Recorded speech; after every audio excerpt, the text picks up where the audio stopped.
آپ حجر اسود کا بوسہ لینا چاہتے ہیں، بہت ہی آسان ہے۔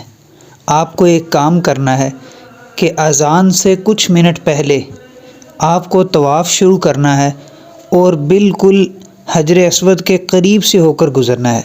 بس جیسے ہی آپ کو پتہ چلے کہ اذان ہونے والی ہے، ٹائم ہونے والا ہے، عین اس وقت آپ نے حجر اسود کے سامنے تقریباً رہنا ہے۔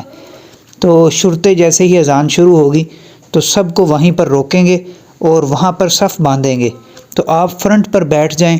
جیسے ہی اذان ختم ہوگی تو جگہ صاف کر کے فرنٹ لائنز میں آپ کو اگر جگہ ملی ہوئی ہے تو نماز کے فوراً بعد جیسے ہی سلام پھیرے گا اس کے فوراً بعد آپ اٹھ کر حجر اسود کا بوسہ آرام سے لے سکتے ہیں۔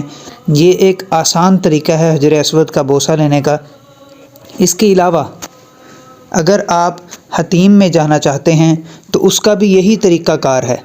حتیم میں جانے کے لیے آپ کو یہی طریقہ کار اختیار کرنا ہوگا کہ نماز سے پہلے آپ کو قریب سے طواف کرنا ہوگا اور حتیم کے دروازے کے سامنے آپ کو رکنا ہوگا۔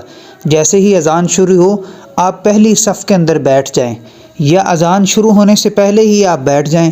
جیسے نماز کا سلام پھرے گا پہلے ہی آپ کو جانے کی اجازت مل جائے گی، آپ حتیم میں نوافل ادا کر پائیں گے۔ چینل کو سبسکرائب کرنا نہ بھولیے۔